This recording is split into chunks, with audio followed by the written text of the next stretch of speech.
Mr. Speaker, I'm privileged to be the proud owner of a copy of the former Prime Minister's new book. It's a rare, unsigned copy.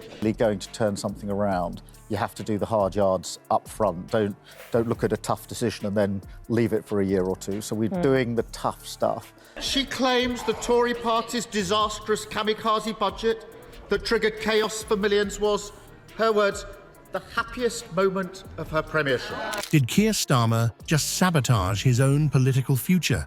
The leaked footage showing his uncharacteristic outburst has sent shockwaves through Westminster, with political analysts suggesting this could be the beginning of the end for his leadership.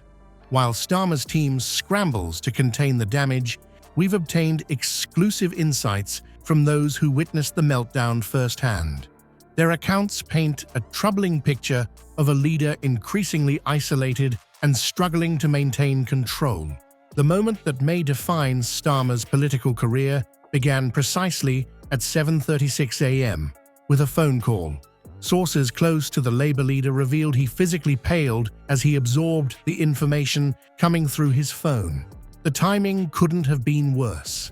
Starmer had been meticulously preparing for Prime Minister's questions, a crucial weekly performance where his public image is scrutinized by millions. But the news that arrived that morning would throw all his preparations into chaos.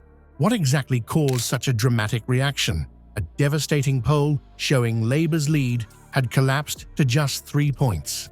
For a party that had been comfortably ahead by double digits, this represented nothing short of a political emergency. The numbers threatened not just Starmer's strategy, but the entire narrative his team had carefully constructed about inevitable Labour victory. According to staffers present in the room, Starmer initially maintained his trademark composure. This brief moment of control, however, quickly evaporated. And I took the decision that we would take the hard decisions first. I think anybody who's turned around, I don't know, an organisation or a business. We've got a billionaire Prime Minister and a billionaire Prime Minister, both of whose families have used schemes to avoid millions of pounds of tax, smearing a working-class woman. Mr. Speaker, we live in probably more volatile world than we've lived in for many decades. It is absolutely crucial. Witnesses describe how he abruptly ordered everyone out of the room except his chief of staff, a clear signal that something extraordinary was unfolding. The sudden clearing of the room speaks volumes about the severity of the situation and Starmer's need for immediate private counsel with his most trusted advisor. What happened next shocked even those who've worked alongside Starmer for years. The normally controlled, methodical former prosecutor reportedly slammed his fist on the desk and shouted, "This can't be happening now." This uncharacteristic display of raw emotion reveals just how deeply the polling collapse had affected him. For a politician who has built his entire brand on calm competence, this momentary loss of control represents a potentially damaging crack in his carefully constructed public persona. This wasn't simply a momentary lapse. 3 separate sources confirm that Starmer paced the room for nearly 15 minutes, alternating between angry outbursts and periods of stunned silence.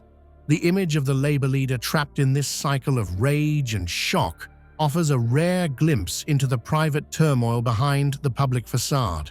One witness described it as watching someone trying to process the unprocessable, a leader struggling to reconcile political reality with his expectations. Political psychologist Dr. Helena Wright, who has studied leadership behavior for over 2 decades, explains this behavior represents classic political panic syndrome, a phenomenon that occurs when a leader's carefully constructed image begins to crumble. What we're seeing here is the psychological impact of cognitive dissonance, Wright explains, when a politician's internal narrative about their inevitable success collides with contradictory evidence. The result can be temporary emotional dysregulation. Perhaps most concerning for Labour insiders is what happened next. The leaked footage shows Starmer directly blaming his communication team, using language one source described as completely out of character. This shift from self-control to blame allocation suggests a leader struggling to maintain his grip on both his emotions and his political operation. The footage reportedly captures Starmer questioning the competence and loyalty of staff members who had been with him since the beginning of his leadership. The aftermath proved equally revealing about Starmer's state of mind. He cancelled 3 scheduled appearances that morning and retreated to his office for over 2 hours. This physical withdrawal from public view mirrors his emotional retreat, suggesting a leader overwhelmed by circumstances and unsure how to proceed. The cancelled engagements included a planned media interview where he was expected to outline Labour's economic vision, timing that couldn't have been worse given the polling collapse. But what exactly was the terrible news that pushed Starmer to his breaking point?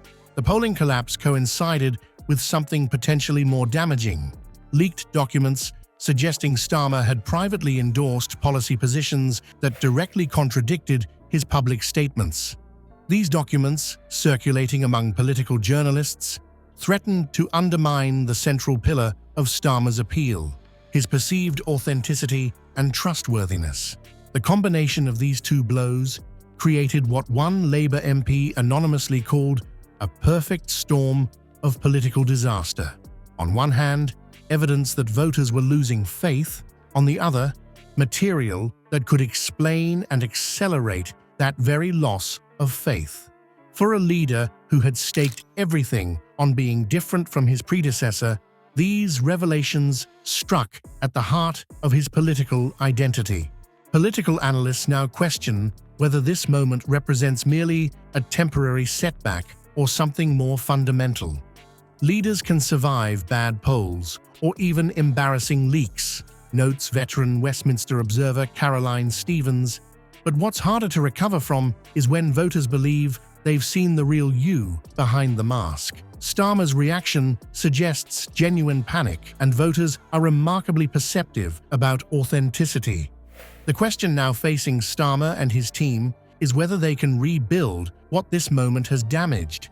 Can a leader whose appeal rests largely on composure and competence recover from such a visible loss of both? The polling numbers in the coming weeks will provide the first indication of whether voters are willing to forgive this rare glimpse behind the political curtain. The fallout from Starmer's moment of crisis spreads through Westminster's corridors like wildfire. Senior Labour figures now whisper doubts about his capacity to handle pressure when it actually matters. The real problem isn't just what happened, but what it exposed. As one political analyst noted, it's not the outburst itself that's damaging. It's what it reveals about the gap between Starmer's carefully constructed public persona and his actual character under pressure. Will voters forgive this glimpse behind the political curtain? The coming days will determine whether this becomes a mere footnote or the beginning of Starmer's leadership unraveling before our eyes.